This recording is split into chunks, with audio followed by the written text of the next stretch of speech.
Hei bro, ada uang 1 juta nggak? Pinjem dulu dong. Loh, kan hutangmu sudah banyak ke aku. Tolonglah, terakhir kali ini saja. Aku terjepit ini. Please. Oh iya deh bro, tapi kali ini kau bawa barang jaminanmu ya. Apalah gitu, supaya nggak ruwet di kemudian hari. Bagaimana? Oke, deal. Aku Jumat ke situ ya. Oke. Tibalah pada hari Jumat mereka beneran bertemu. Tapi dalam pertemuan itu, si teman yang mau menghutang lagi ini tiba-tiba mencaci maki kamu. Kamu ini nggak mau ngerti penderitaanku bro. Kamu mau menang sendiri. Masa ngutang saja pakai jaminan? Kamu ini nggak berempati sama sekali dan bla bla bla bla. Tentu si pemberi hutang kesal dan marah dong. Lalu diusirlah si penghutang ini. Padahal seharusnya sederhana. Tinggal salaman, teken kesepakatan, lalu pulang bawa uang. Beres. Itulah yang persis dialami Presiden Zelensky saat berkunjung ke Amerika Serikat meminta bantuan Presiden Trump pada Jumat 28 Februari 2025. What kind of diplomacy, JD, you are speaking about? What do you mean? I'm talking about the kind of diplomacy that's going to end the destruction of your country. Yes, but if you are not strong... Mr. President, with respect, I think it's disrespectful for you to come into the Oval Office and try to litigate this in front of the American media. Right now, you guys are going around and forcing conscripts to the front lines because you have manpower problems. You should be thanking the President for trying to bring an end to this conflict. Have you ever been to Ukraine that you say what problems we have? I have been to. Come once. I've actually watched and seen the stories, and I know what happens is you bring people, you bring them on a propaganda tour, Mr. President. Do you disagree that you've had problems? What? Bringing people into your military? We have and do you think that it's respectful to come to the Oval Office of the United States of America and attack the administration that is trying to prevent the destruction of your country? Menteri Luar Negeri Amerika Serikat Marco Rubio mengatakan Presiden Ukraina Volodymyr Zelensky harus meminta maaf setelah insiden cekcok mulut beradu mulut dengan Presiden Donald Trump di ruang oval Gedung Putih pada Jumat 28 Februari. Rubio juga menyebut pertemuan Zelensky dengan Presiden Wakil Presiden AS sebagai kegagalan, serta mempertanyakan jika pemimpin Ukraina itu benar-benar menginginkan perdamaian dengan Rusia. Pernyataan Rubio menjadi penegasan kerusakan hubungan Amerika Serikat-Ukraina. Momen ini terjadi ketika para pemimpin Inggris dan Perancis mengunjungi Washington untuk menyampaikan kepada Trump bahwa Amerika Serikat perlu menengahi akhir perang yang tidak memprioritaskan kepentingan Presiden Rusia, Vladimir Putin. Rubio berbicara beberapa jam setelah menghadiri pertemuan tersebut yang akhirnya berakhir tanpa kesepakatan soal pemanfaatan mineral tanah jarang Ukraina atau perjanjian damai antara Rusia dan Ukraina. Setelah pertemuan tersebut, Trump memerintahkan Zelensky untuk meninggalkan Gedung Putih alias diusir.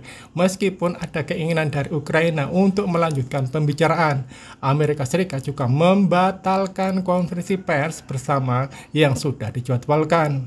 Insiden pengusiran Zelensky terjadi di ruang oval Gedung Putih pada Jumat 28 Februari ketika kedua pemimpin negara bertemu untuk membahas dan menandatangani perjanjian akses Amerika Serikat ke mineral jarang di Ukraina hingga jaminan keamanan negeri Paman Sam ke negara itu.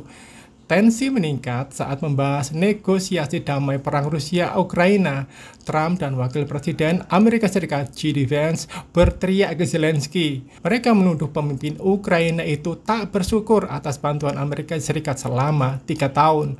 Presiden Amerika ini bahkan sempat mengancam Ukraina dan akan menarik diri dari negara sekutunya itu. Lebih lanjut, dia bahkan menyatakan Ukraina harus membuat kompromi untuk perundingan damai dengan Rusia yang menduduki sebagian wilayah negara itu. Zelensky dengan tegas menolak gagasan tersebut. Situasi pun makin tegang. Trump dan Vance secara terbuka mencaci Zelensky di hadapan semua media. Media Amerika Serikat kemudian melaporkan pejabat tinggi pemerintah Trump meminta Zelensky untuk pergi. Ia pun angkat kaki dari Gedung Putih. In the future. God bless. You don't know that. God bless. God bless. You will not have a war. Don't tell us what we're going to feel. We're trying to solve a problem. Don't tell us what we're going to feel. I'm not telling you. Because you're in no position to dictate that. Remember this. I'm not you're in no position to dictate what we're going to feel. We're going to feel very good. Feel influence. We're going to feel very good and very strong. You will feel influence. You're right now not in a very good position. You've allowed yourself to be in a very bad position, and he happens to be right about it. From the very beginning of the war, you're not in a good position. You don't have the cards right now. With us, you start having cards. But right now, you don't. Yeah, you're playing cards. Mr. President. You're playing cards. Serious. You're gambling with the lives of millions of people. You're gambling with World War III. You're gambling with World War III.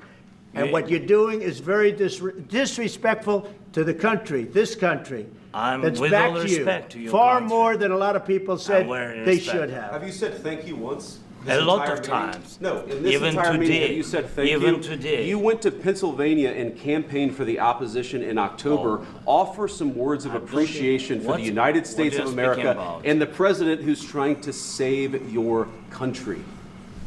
Please, you think that if you will speak very loudly about the war, He's not speaking loudly. He's not speaking loudly. Your country is in big trouble. Can I Wait a minute. No. You've done a lot of talking. Your country is in big trouble. I know. You're not winning. You're not winning this. You have a damn good chance of coming out okay because of us. Mr. President, we are staying in our country, staying strong from the very beginning of the war. We've been alone, and we are thankful. I said thanks you haven't in been this alone. cabinet, you and haven't not been only alone. in this cabinet. We gave you, through this stupid president, $350 billion. You voted we gave for you your military equipment, and you men are brave, but they had to use our military. What about if you didn't have our military equipment, if you didn't have our military equipment, this war would have been over in 2 weeks. In 3 days. I heard it from Putin. In 3 days. This is something maybe new. Less. In 2 weeks. Of course, yes. It's going to be a very hard thing to do business like this. I tell you. Just say thank you. I said a lot of times thank you to American people. Except that there are disagreements, and let's go litigate those disagreements rather than trying to fight it out in the American media when you're wrong. Download Tribun X sekarang. Menghadirkan lokal menjadi Indonesia.